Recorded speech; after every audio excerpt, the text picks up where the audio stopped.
Bismillahirrahmanirrahim. Assalamualaikum warahmatullahi wabarakatuh. Waalaikumsalam warahmatullahi wabarakatuh. Baik, alhamdulillah, puji syukur kepada Allah, selawat dan salam kepada Nabi Muhammad Rasulullah. Ustadz Kepala Sekolah SDIT Muhammadiyah yang saya hormati. Semoga kita sehat, Ustadz. Selawat dan salam kehadiran Nabi Muhammad SAW.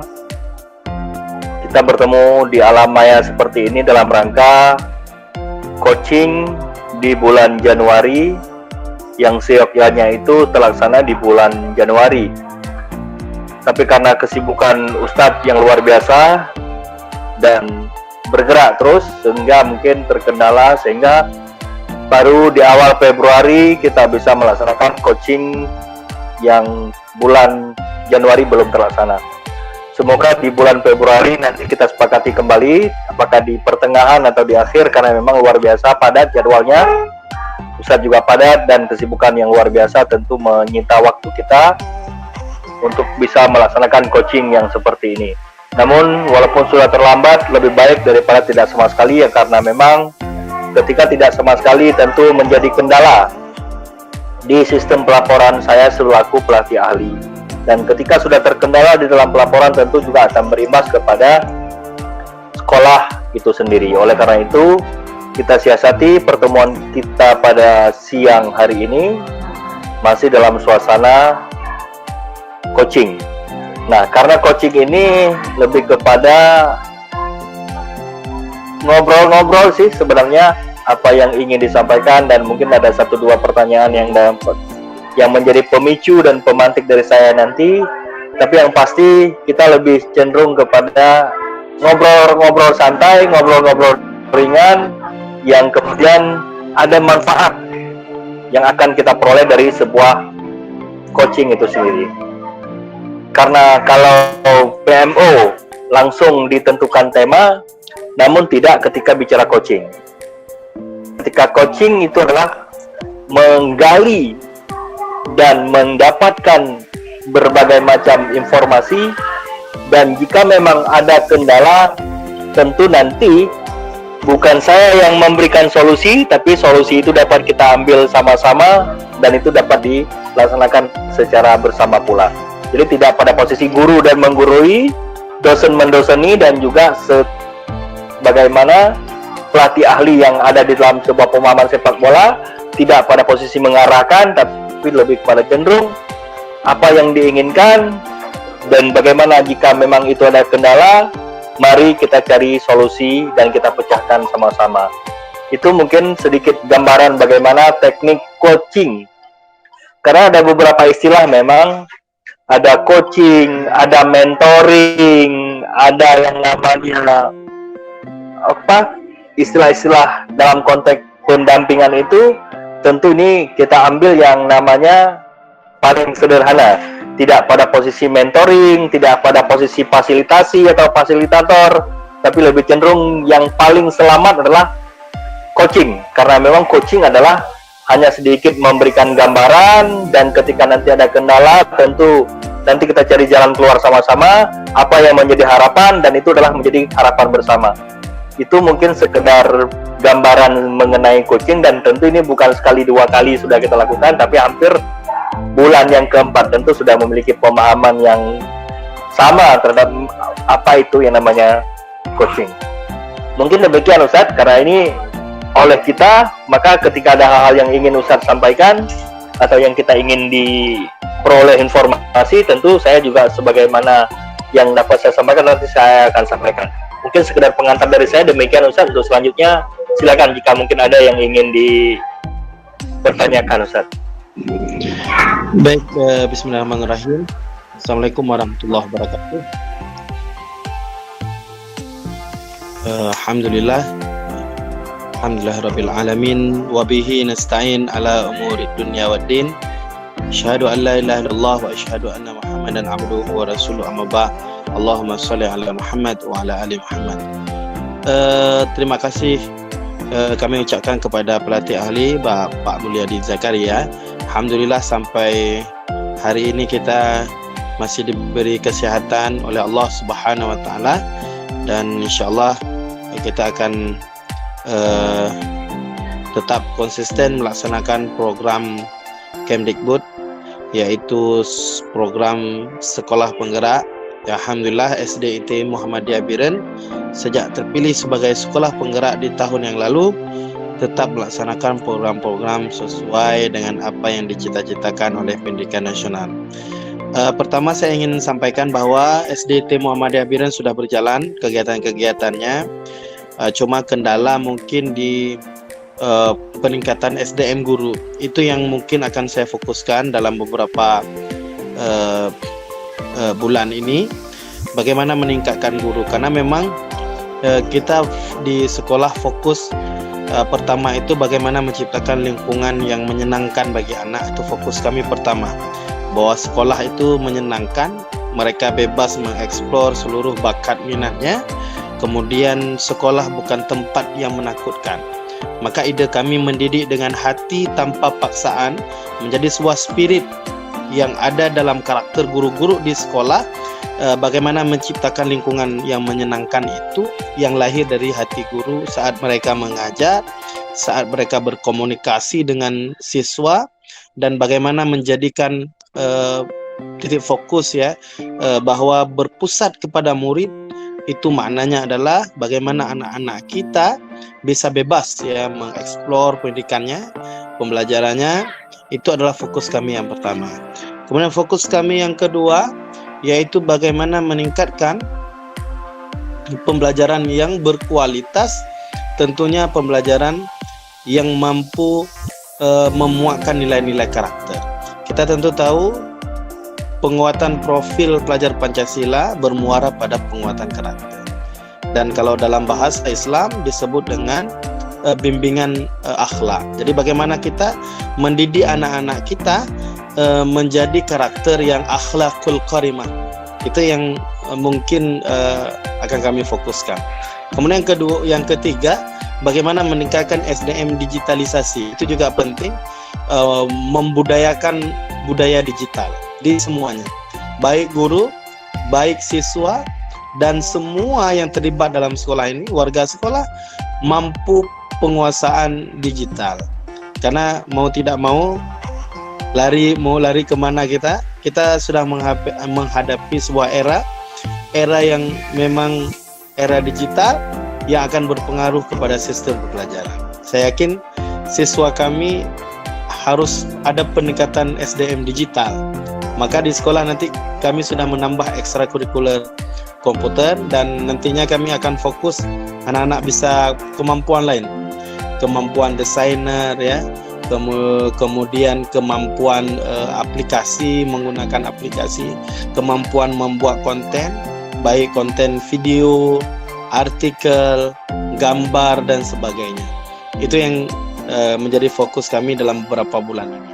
Jadi 3 itu menjadi penguat ya. Yang pertama bagaimana menciptakan lingkungan yang menyenangkan. Kemudian yang kedua bagaimana mendidik karakter anak sesuai profil pelajar Pancasila. Kemudian yang ketiga yaitu bagaimana meningkatkan digitalisasi di sekolah. Jadi sistem semuanya kita akan pakai digital. Sistem sekolah, sistem operasional sekolah, sistem administrasi, sistem pembelajaran, sistem evaluasi, semua kita akan menggunakan digital. Mungkin kalau masalah selama ini yang kami hadapi adalah di sistem evaluasi mungkin. Dalam beberapa bulan ini kami lagi fokus bagaimana menciptakan evaluasi yang sesuai dengan program sekolah penggerak. Ada beberapa rapor yang kami sedang pelajari, dan mudah-mudahan dalam beberapa bulan ini kami akan membuat pelatihan bagaimana pengisian rapor sekolah penggerak. Kegiatan-kegiatan proyek yang kami lakukan cukup menyenangkan, tapi mungkin ada kendala beberapa kesempatan yang ya banyak kendala-kendala ya, itu menjadi pelajaran baik. Kemudian tapi manfaatnya luar biasa. Dulu kami sering membuat proyek-proyek tapi tidak sesemangat setelah terpilih menjadi sekolah penggerak. Setelah terjadi sekolah penggerak, plannya semakin bagus, kemudian tempat yang menjadi objek proyek yang semakin keren, anak-anak semakin senang, kemudian kegiatan juga semakin punya banyak inovasi dan kreativitas yang dilakukan oleh guru-guru di sekolah. Alhamdulillah guru kami masih muda-muda, itu menjadi potensi luar biasa selama ini di sekolah karena masih daya pikirnya masih bagus, gerakannya masih lincah, kemudian kecepatan dalam kegiatan juga masih sangat bisa diandalkan. Mudah-mudahan ke depan mungkin harapan kami di sekolah penggerak ya, bagaimana nantinya ada kegiatan-kegiatan lagi yang mendukung dalam penguatan kurikulum sekolah penggerak, kurikulum prototipe ini mungkin. Dan harapan selanjutnya bagaimana ada hal lagi perhatian-perhatian yang dilakukan oleh stakeholder pendidikan, baik dari kementerian, dari P4TK, dari pemerintah daerah, perhatian khusus untuk sekolah-sekolah penggerak dalam pelaksanaan program sekolah penggerak atau kurikulum prototipe atau dalam mewujudkan Merdeka Belajar. Saya kira begitu Pak Mulyadi. Luar biasa Ustaz, tentu saya tidak meragukan lagi apa yang sudah Ustaz sampaikan dan sudah banyak bukti-bukti yang terlihat dari sebuah proses kegiatan yang Ustaz lakukan bersama Komite Pembelajaran. Ketika katakanlah ada 3 fokus utama yang menjadi sasaran yang Ustaz laksanakan ke depan. Yang pertama lebih kepada penguatan kepada anak lingkungan, yang kedua adalah pembangun karakter, yang ketiga adalah digitalisasi. Nah, jika memang kita tarik garis yang paling urgent Ustaz, yang manakah sih Ustaz yang akan Ustaz menjadi prioritaskan dalam 3 fokus yang Ustaz sampaikan tadi? Ya, saya kira untuk membuka pintu. Apakah yang pertama berkaitan dengan fokus kepada anak? Ya, tentu yang pertama saya lebih fokus kepada menciptakan lingkungan yang lebih menyenangkan. Itu adalah bahagian dari ketenangan jiwa, ketenangan hati. Jadi kalau semua berasal dari kebahagiaan, dari rumah bahagia, merindukan gurunya, merindukan sekolah. Begitu juga guru punya loyalitas, datang dari rumah sudah menjadi guru yang menyenangkan, mengajar dengan cara yang benar, suasana hati yang menyenangkan, sehingga berproses dan berkualitas kepada kualitas pembelajaran dan dalam pendidikan karakter. Juga banyak sekali hal-hal yang bisa dilakukan. Yang hati sudah senang, semua dapat menyenangkan saya kira. Ya. Jadi seperti sebuah lagu ya, di sini senang, di sana senang gitu ya, karena lingkungan yang pertama sudah senang gitu ya. Jadi sejauh ini Ustaz, ada kendala tidak ketika dalam pilihan Ustaz pertama adalah menciptakan lingkungan yang ramah dalam proses belajar anak? Ada enggak kendala atau ketantangan-tantangan yang Ustaz hadapi selama ini? Baik, sudah berjalan tapi masih ada. Ya, tantangan yang paling berat yang saya rasakan saat ini, saya kira ini tantangan paling berat kami hadapi adalah tentang pergumulan atau tentang bullying. Ini menjadi PR kami. Insyaallah di bulan 3 nanti kami akan membuat hari anti bullying. Jadi sekarang yang menjadi kendala adalah hubungan komunikasi yang dilakukan oleh siswa, antar siswa dan sebagainya, yang mereka juga punya pengaruh globalisasi luar biasa. Dari tontonan dari rumah, dari lingkungan yang dibawa ke sekolah, itu tantangan buat kami.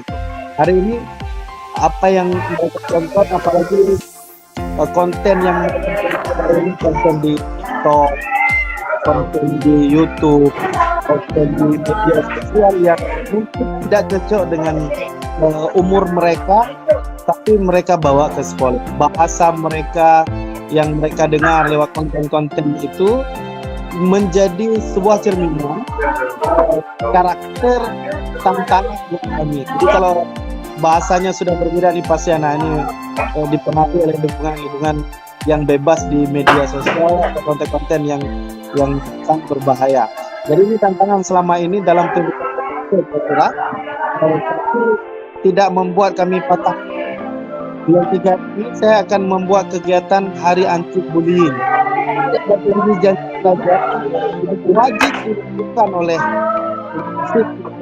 supaya siswa kita itu nantinya paham bahwa mereka harus saling menghargai, menjaga tutur kata, bagaimana komunikasi yang sehat, bagaimana cara bicara dengan tata krama, sopan, tidak boleh mengejek, tidak boleh baik saan dan sebagainya. Itu PR saya. Di bulan lagi saya akan tugas anti bullying.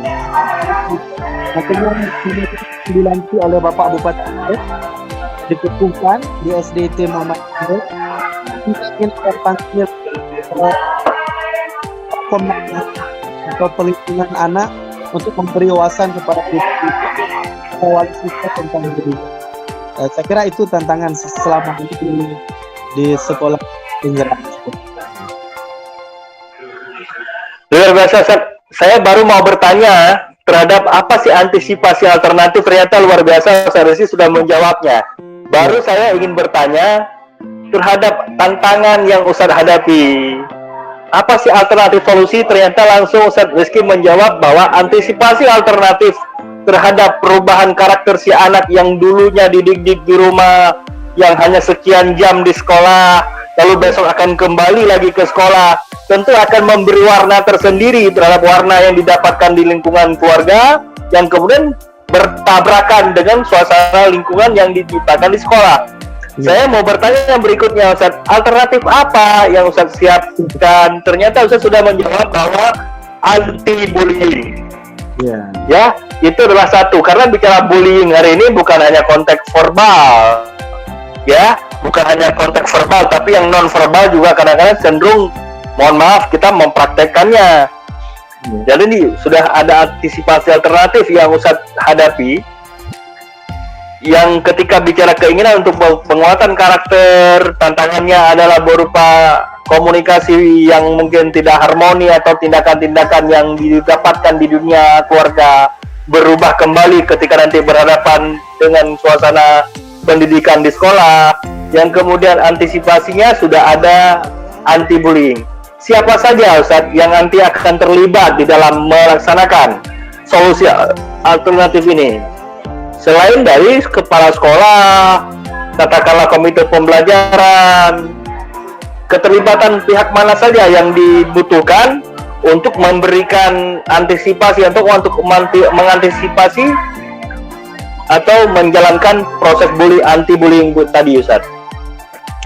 Keterlibatan pihak mana saja selain apa yang sudah saya sampaikan? Ya, saya sudah membuat satgas anti-bullying ya. Di dalam satgas anti-bullying itu melibatkan guru, kemudian melibatkan tokoh pendidikan, yang kedua, kemudian yang ketiga melibatkan puskesmas sebagai kesehatan jiwa dan kesehatan raga, kemudian juga melibatkan pihak kepolisian. Kemarin saya sudah menghubungi kepolisian, langsung meminta tanggapan bagaimana kalau mereka juga dimasukkan ke dalam anti satgas perundungan. Karena memang harus semua kita libatkan, terutama wali siswa kita. Jadi saya menginginkan wali siswa, kalau wali siswa itu ada dari latar belakang kepolisian, maka mereka akan menjadi anggota satgas anti-bullying. Kemudian kalau dari dokter, awak, mereka juga dimasukkan ke dalam anggota satgas anti-bullying. Semua mereka akan dimasukkan ke dalam satgas, kemudian mereka akan dikukuhkan. Jadi semua akan terlibat dalam anti-bullying. Semua kita libat. Kemudian setelah dikukuhkan, mereka langsung melaksanakan program. Minimal programnya itu dalam bentuk buat. Jadi mereka sebagai guru panggilan yang nantinya masuk mensosialisasikan anti-bullying supaya anak-anak tahu semua pihak, semua masyarakat tidak setuju dengan bullying. Bagaimana? Guest teacher yang kita panggil itu adalah anggota satgas. Nanti sesekali anggota satgas itu dari pihak kepolisian, nanti sesekali dari pihak kesehatan, nanti sekali berlatar belakang. Dan lihat dari sisi kesehatan dan sebagainya. Saya kira semua akan kita lihat dari siswa, dokter, stakeholder pendidikan, tokoh-tokoh Muhammadiyah, semua akan kita libatkan untuk antisipasi. Karena kami antisipasi lebih baik daripada itu enggak perlu.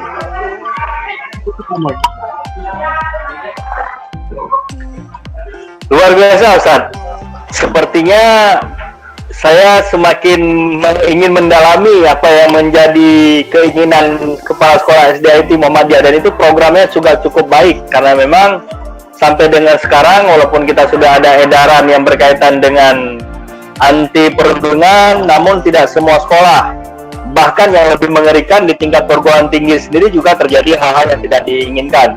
Tentu ini menjadi sebuah terobosan dan inovasi yang luar biasa ketika SDIT Muhammadiyah mencoba memberikan sebuah alternatif pemecahan solusi atau pemecahan masalah yang berkaitan dengan antisipasi, karena saya yakin SD Muhammadiyah selama ini belum ada yang namanya perundungan. Tapi bukan berarti itu tidak mungkin terjadi, karena di yang namanya dunia pendidikan tentu di mana sangat heterogen, yang terlibat di sana tentu berbagai macam latar belakang. Tentu ketika hari ini tidak terjadi bukan berarti suatu saat tidak akan mungkin terjadi, tapi semoga kita bisa antisipasi dengan program-program sebagaimana yang Ustaz sudah jelaskan di awal tadi.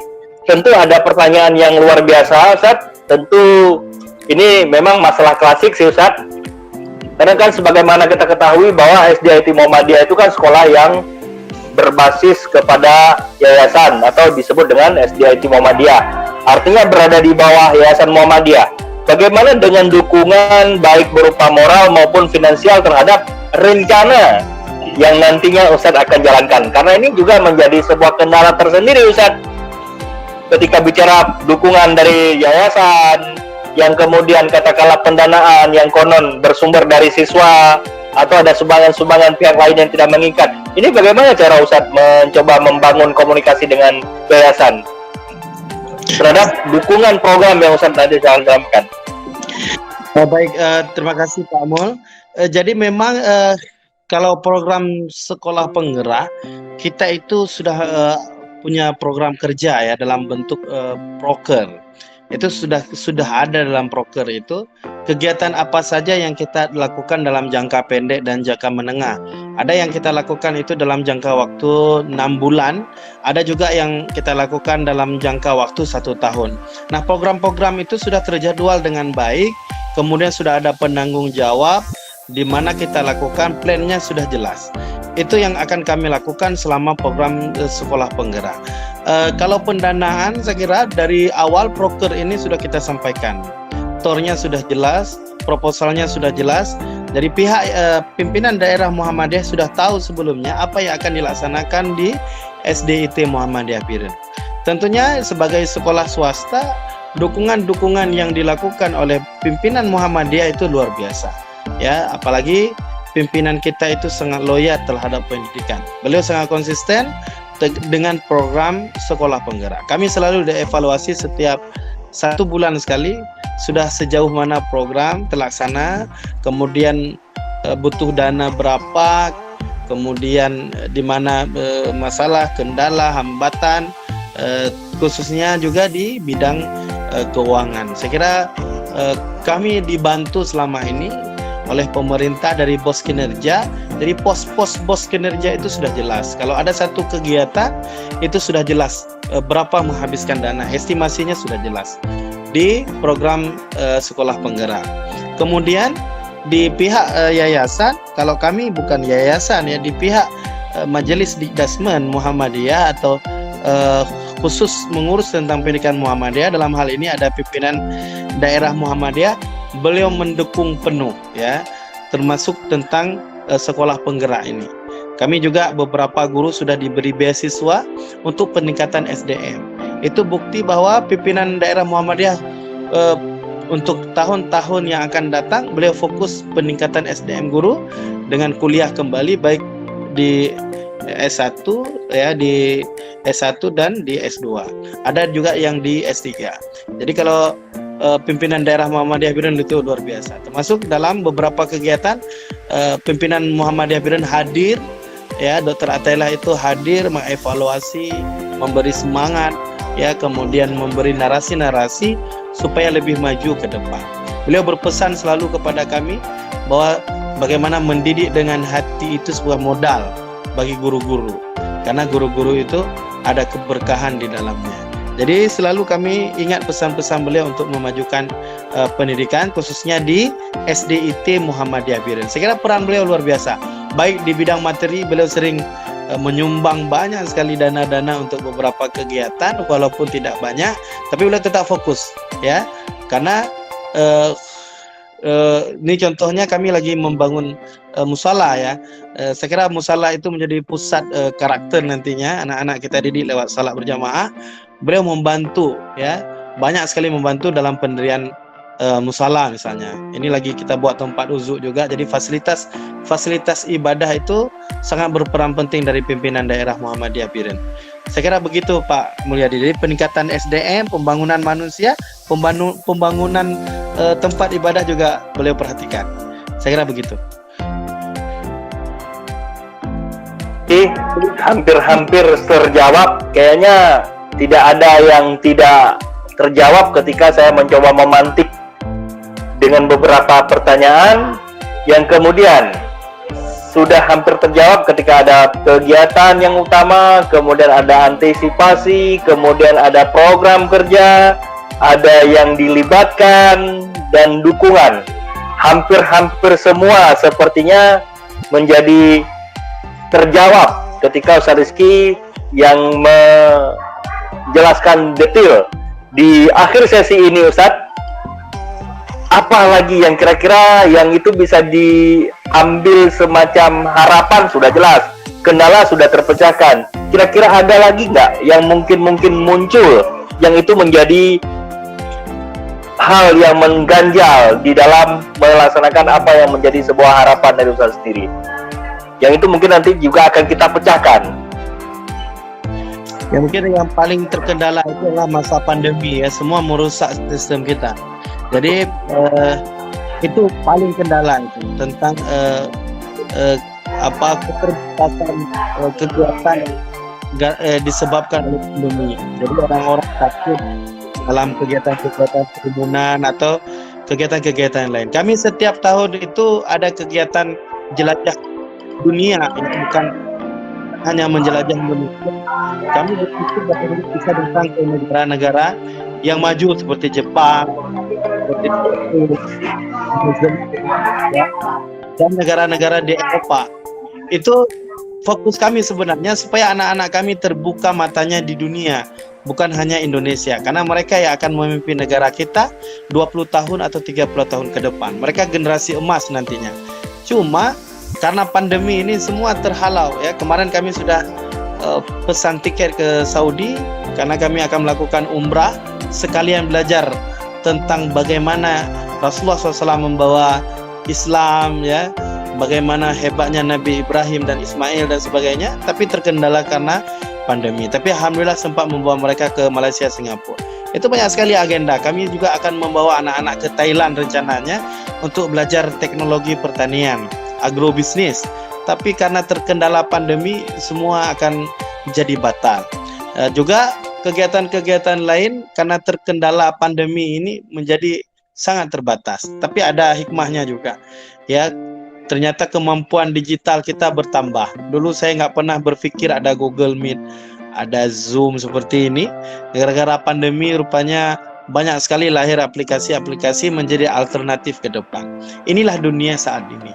Begitu juga kegiatan-kegiatan yang lain yang menurut saya juga sangat terkendala selama ini adalah kita belum pernah, ya, kalau boleh jujur, kita belum pernah dilatih kurikulum sekolah penggerak ini dengan fokus dalam satu ruang. Itu kemarin itu loka karya, tetapi tidak fokus kepada pengembangan kurikulum. Tapi saya lagi berpikir bagaimana kalau kami suatu hari itu diundang oleh P4TK ke Bandung dalam satu kelas, benar-benar dididik semua kepala sekolah untuk berhasil mendesain kurikulumnya sendiri sehingga memahami program sekolah penggerak ini dengan nggak dibilang 100% tapi 85% lah. Ini sayangnya nanti banyak yang kepala sekolah penggerak mereka tidak paham apa yang mereka harus lakukan. Ini kesalahan fatal ya. Bagaimana mendesain kurikulumnya, bagaimana targetnya jangka menengah, bagaimana visi misi, bagaimana kurikulum operasionalnya, bagaimana soal intrakurikuler, ekstrakurikuler, sistem evaluasi, semua itu di sekolah penggerak saya kira perlu didesain sendiri, dilatih kepala sekolahnya supaya tahu apa yang harus dilakukan di sekolah, termasuk wali kelas juga. Ini yang belum terjadi, itu karena kita online terus, diklat online. Nah itu mungkin yang menjadi kendala saat ini, sehingga kita juga tidak pernah berinteraksi dengan siapapun saat bagaimana guru mengajar sesuai dengan kurikulum prototipe dan bagaimana guru mengevaluasi itu masih sangat kurang. Saya kira ke depan itu yang menjadi fokus. Mudah-mudahan kami kepala sekolah penggerak nanti akan ada satu kelas diklat itu benar-benar itu ya, supaya belajar pengembangan kurikulum ke depan. Saya kira begitu.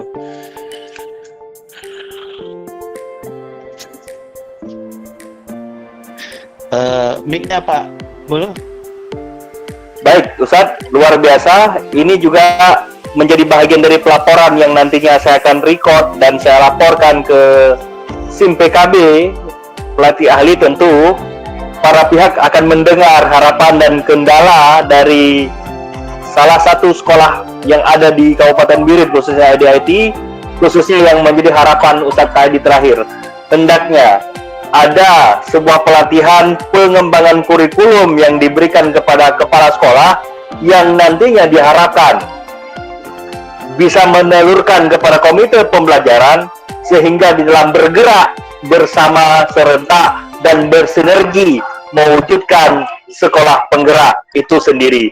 Dan kami hanya pada posisi menyampaikan Ustadz, tidak pada posisi memutuskan. Tentunya para pihak dalam hal ini Pempa TK dan Kemendikbudristek Dikti nantinya tentu akan mendengar secara lebih khusus ketika laporan ini saya isi, dan saya akan masukkan rekaman ini langsung ke pihak yang berkewajiban untuk memutuskan apa yang menjadi harapan dan kendala dan keinginan dari para kepala sekolah penggerak yang Ustadz sampaikan.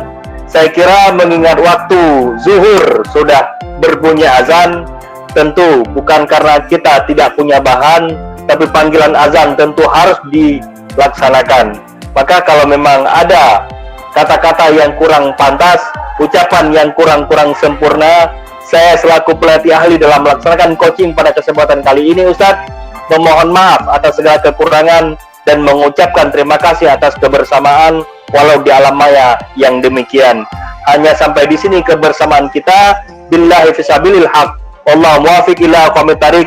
Assalamualaikum warahmatullahi wabarakatuh. Assalamualaikum warahmatullahi wabarakatuh. Terima kasih.